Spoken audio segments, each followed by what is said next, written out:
कराची से ही पता कर लेते हैं और हमें कौन ज्वाइन कर रहा है इधर से। Ali Imran Syed, over to you Ali, बताइएगा। महंगाई के हवाले से प्राइम मिनिस्टर के जो इंस्ट्रक्शंस आए हैं वो लगता यही है कि यूटिलिटी स्टोर्स तक तो इम्प्लीमेंट हो सकते हैं, लेकिन अक्रॉस द कंट्री बहुत मुश्किल हो जाता है उसे इम्प्लीमेंट करना। और यही हो रहा है कि जो हमने होलसेल ग्रोसर्स एसोसिएशन से रेट्स लिए हैं, भले से वो दाल के रेट हों, दाल चना 120 और उसके बाद मसूर और जो मूंग है उनके रेट्स कोई कमी उसमें नहीं हुई है। एडिबल ऑयल खाने पीने के लिए जो इस्तेमाल किया जाता है, खुर्दनी तेल, उसकी कीमत भी कम नहीं हुई है, बल्कि 220 रुपये पर लीटर पे मुख्तलिफ ब्रांड्स अवेलेबल हैं। हालांकि इंटरनेशनल मार्केट में इसकी कीमत 35 से 40% कम हुई थी और कंपटीशन कमीशन ऑफ पाकिस्तान ने कहा था कि 55 रुपये फी किलो कीमत कम की जाए, लेकिन एडिबल ऑयल, खुर्दनी तेल की कीमत में कमी नहीं हुई। यह है कि ट्रेडर्स या जो कमोडिटी मार्केट से रिलेटेड लोग हैं या रिटेलर्स और होलसेलर्स हैं, उन्होंने गालिबन इस बयान का नोटिस तक भी नहीं लिया है, तो लिहाजा इंस्टीट्यूशन फेल होते हुए दिखाई दे रहे हैं। ऑन द ग्राउंड जो चीज़ों की कीमतें हैं वो कम नहीं हो रही।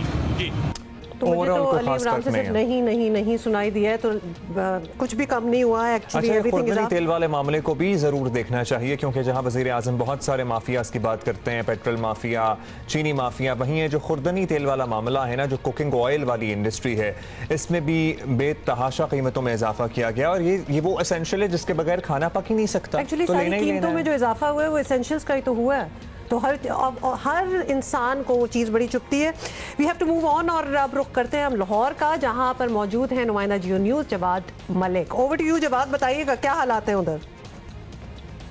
जी, हम इस वक्त शादबान बाज़ार में मौजूद हैं और यहाँ पे हमने जो खाने पीने की अशिया हैं, दालें, सब्जियां, फल, चीनी की बात कर लें, जो गवर्नमेंट ने ऐलान किया था कि 70 रुपये किलो पर मिलेगी, आज भी वो 80 से 85 रुपये बाज़ारों में मिल रही है। उसके अलावा अगर किसी दाल की बात कर लें, दालें भी उसमें 15 से 20% हम देख रहे हैं कि जब से कोरोना आया उसमें इजाफा हो चुका है। उसके साथ आटे की कीमत जो बड़ी थी पहले 810 रुपये थी, फिर 850 रुपये हुई और आज हम देख रहे हैं कि जो आटे का थैला है 1050 रुपये में 20 किलो का मिल रहा है। आवाम इस हवाले से खासे परेशान है। उनका यही कहना है कि जो जिस हुकूमत को हम तब्दीली के नाम पर लाए थे, वोट दिए थे और हमारी कहते थे कि माफिया के ख़िलाफ़ इक़दाम होंगे, कार्रवाई होगी। चीनी माफिया देख लें, उसके खिलाफ कोई काम नहीं हुआ। आटा देख लें, घी देख लें, घी की कीमत में पिछले चंद अरसे में, कुछ अरसे में कोरोना के बाद 100 से 125 रुपये किलो इजाफा हो चुका है। इस वक्त आम आदमी महंगाई से बहुत तंग है, बिजली गैस के रेट भी कम नहीं हुए। मजमूई तौर पर हम देखें तो महंगाई की जो शरह है वो बुलंद से बुलंद होती जा रही है। उसको चाहे डॉलर का जवाब बना लें, टैक्सेस का जवाब बना लें, कोरोना का जवाब बना लें, बहरहाल ज़िली हुकूमतें और सूबाई हुकूमतें जो महंगाई है उस पर काबू करने पर कतई तौर पर कामयाब नजर नहीं आती। अभी हम रिपोर्ट लेते हैं जी रावलपिंडी से और हमें ज्वाइन कर रहे हैं इरशाद कुरैशी। इरशाद, बताइएगा कुछ चेंजेस देख रहे हैं आप, कुछ कमी हुई?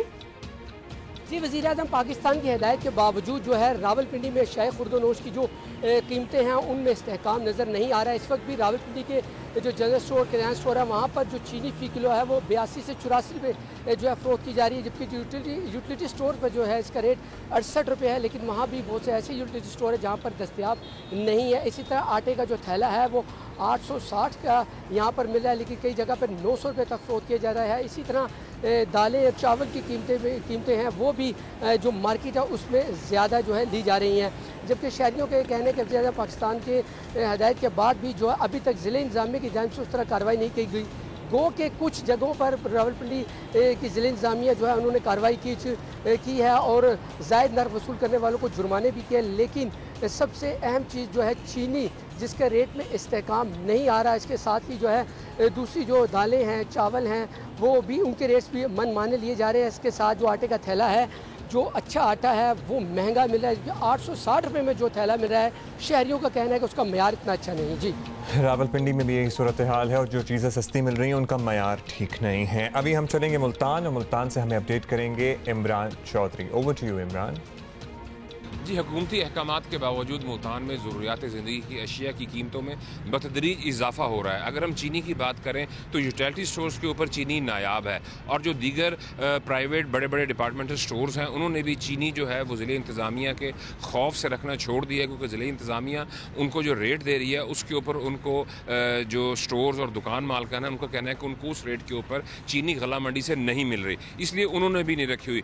जो गली मोहल्ले की दुकानों पर चीनी अवेलेबल है तो वो चीनी चीनी 80 से 85 रुपए फी किलो तक फ़रोख्त की जा रही है। इसी तरह अगर आटे की बात की जाए तो आटा भी जो है वो मुल्तान की जो चक्कियाँ हैं वहाँ पे 1800 से 2000 रुपए फी मन जो है वो आटा फ़रोख्त किया जा रहा है। सब्जियों की कीमतें जो कि पिछले कुछ अर्सा पहले थोड़ी कम थी, लेकिन अब जो टमाटर है मुल्तान में वो भी अपनी सेंचुरी मुकम्मल कर चुका है। ज़िले इंतज़ामिया के तर्जमान से हमारी बात हुई है तो उनका ये कहना है कि वो रोज़ाना की बुनियाद के ऊपर जो प्राइस कंट्रोल मजिस्ट्रेट हैं वो शहर के मुख्तलिफ इलाकों पर छापे मारते हैं और दुकानदार हजरात और रेडी बानों को इस बात के पाबंद कर रहे हैं कि वो जो सरकारी निर्ख हैं उनके ऊपर अपनी अशिया फ़रोख्त करें। लेकिन शहरियों का कहना है कि सरकारी रेट्स के ऊपर जो है वो उनको अशिया मार्केट्स में नहीं मिल रही। चीनी स्टिल नहीं अवेलेबल है। अच्छा, एग्जैक्टली जो चीज़ें महंगी हैं तो बहुत सी चीज़ें तो अवेलेबल भी नहीं है, तो बात तो सारी एक ही होगी ना, when they are not available to the आवाम। ये हमने आपको मुल्तान का हाल बताया। पेशावर चलते हैं जी, और पेशावर से हमें रिपोर्ट कर रहे हैं रसूल दावड़। वहाँ क्या देख रहे हैं रसूल? Over to you. जी बिल्कुल, हमने पेशावर की तकरीबन तमाम रोडों पे देखा जाकर, वहाँ पे जो बड़े स्टोर है और छोटे जो जनरल स्टोर है वहाँ हमने रेट मालूम किए। गुज़श्ता 1-2-3 महीनों के दौरान जो तब्दीलियाँ नुमा हुई है, जो महंगाई हुई है, उसके मुताबिक दुकानदारों ने हमें बताया और गाहक ने बताया, जो सारिफीन है उनका कहना है कि 800 रुपये का जो तेल आता 20 किलो आटे का वो अब 1200 रुपये, 1220 रुपये या 1180 रुपये तक मिलती है। इसी तरह घी की 1 किलो की कीमत 130 से रफ्ता रफ्ता 170 तक पहुंच चुकी है। लोबिया 130 रुपये का किलो तो आजकल 140 रुपये पे मुख्तलिफ दुकानों में दस्तियाब है। इसी तरह दाल माश जो है वो 130 रुपये से 220 रुपये तक, 200-220 रुपये तक यहाँ पे बिकती है। पेशावर के मुख्तलिफ दुकानों से हमने पता किया। दूसरी जानब हम देख रहे हैं कि जो ज़िली इंतज़ामिया की जानिब से हर साल दुकानदारों को नरखनामे दिए जा रहे हैं, उस नरखनामे तकरीबन 12-13 महीने पुराने नरखनामे हैं। इनका ये गिला है कि अब नए नरखनामे ज़िले इंतज़ामिया की जानिब से उन्हें दिए नहीं जा रहे हैं, तो इसलिए वो खुद भी नहीं समझ। रसूल दावड़, बहुत बहुत शुक्रिया। और आई एम शॉक्ड, मतलब जो 800 का कह रहे थे कि वो आटे की बोरी मिलती है, जो 1200 की अब मिल रही है। Did you say that? 1200 is a lot of price, जाहिर है। और कहीं कहीं जो मैंने प्राइस पता की थी वहाँ 1110, 1080 इस तरह की प्राइसेस मिल रही थी।